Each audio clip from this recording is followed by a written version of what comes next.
And then everything has to be securely clamped. Any of the tubes that go below the level of the liquid have to be clamped off, because if not, we put pressure on it and boom, all the liquid is going to come out into the bottom of the autoclave. And that will make a nice sticky mess. Okay. We always cover all of the ports. Everything should be closed. Cover the ends with foil, and the reason for that is because then this end of the tube is covered with foil, and everything underneath that foil is dead. So this is sterile. So you don't need to take that foil off. You can leave it for a week. Everything's dead under there, so nothing's going to happen to it. If you didn't have the foil on the end, the spores and things floating around in the air could get on that end, and that could get into the bioreactor. So this foil is to prevent the air from contaminating the bioreactor. So that's why I want to cover the ends with foil. Okay. We also make sure that the DO and pH probes are functional before we autoclave. And a couple points here. I said we're going to prepare 2 liters of LB media. We will fill a washed bioreactor with media. Insert the DO and pH probes. We're going to make sure they work. We're going to check the bioreactor for leaks while sparging with air. Then we prepare the bioreactor for autoclaving. That's done in the first week. You will have 2 weeks for this lab session. So the first week we prepare the bioreactor, prepare all the media. Second week we run it, and then do all the analytical stuff. Okay. So we are going to put the filled bioreactor in the autoclave together with 100 milliliters of LB broth in a flask that we're going to use to grow our inoculum. So that'll be a separate flask that goes in the autoclave with the bioreactor. And we're going to prepare 300 milliliters of glucose solution. That's 250 grams per liter. Okay. All that's going to get autoclaved in the bioreactor.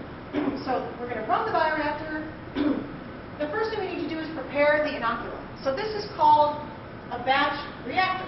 It's the little flask that we're going to grow our inoculum in is really a batch reactor. We're not going to add anything or take anything out. So there's not even going to be pH or DO control. There is temperature control, because we're going to put it in a shaker incubator that's at a set temperature. And so the flask is going to basically stay the temperature of the incubator.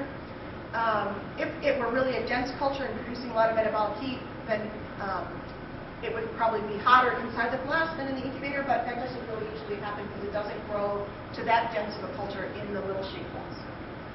Okay.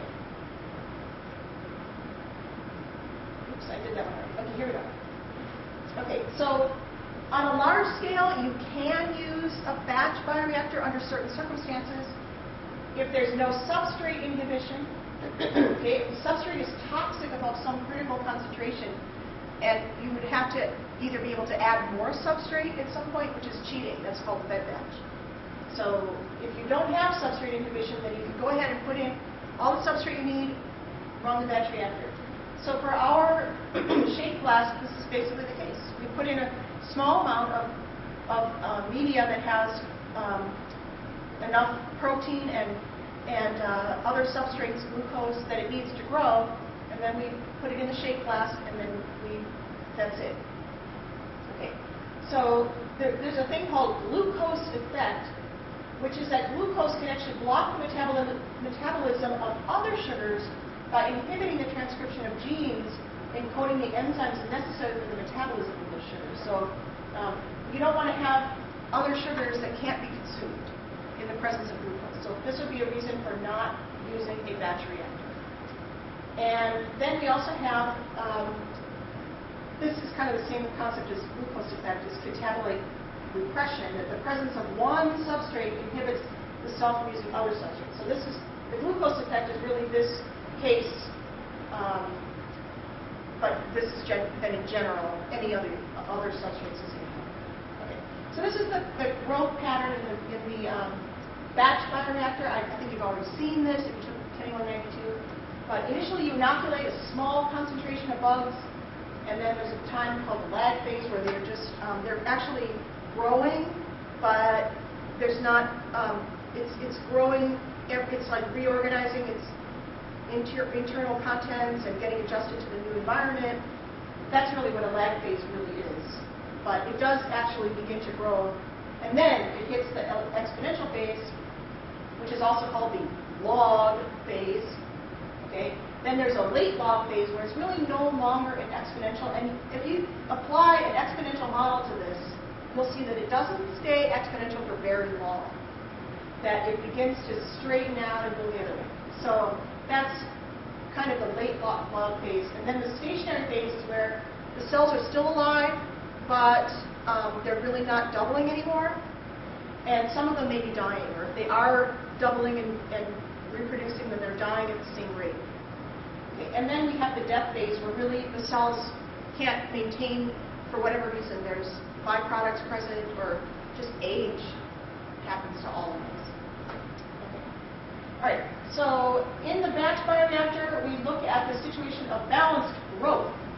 On this picture, it would be only where you really have exponential phase. Okay? So it doesn't last for very long. But in the balanced growth, basically, all the components of the cells grow at the same rate. They have all the nutrients they need. There's essentially no limiting nutrient.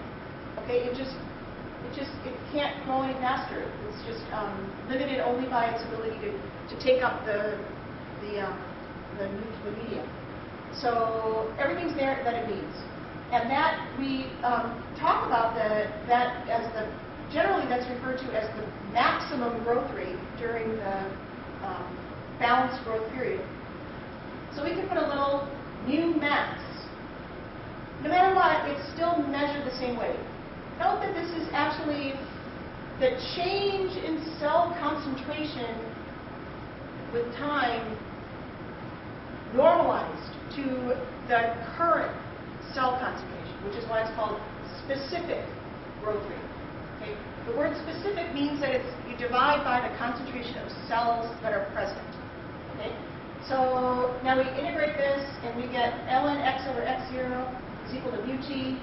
So you can plot that on a semi-log plot and determine what is the growth rate. If you know the value of x over time, and you know the x0, then you can just find out what is mu t, or what is mu. Okay. For cells, I know this looks just like the Michaelis-Menten equation that you learned for enzymes, and there's a reason for that. It's because it assumes that there is some limiting reaction in the whole process, that it all boils down to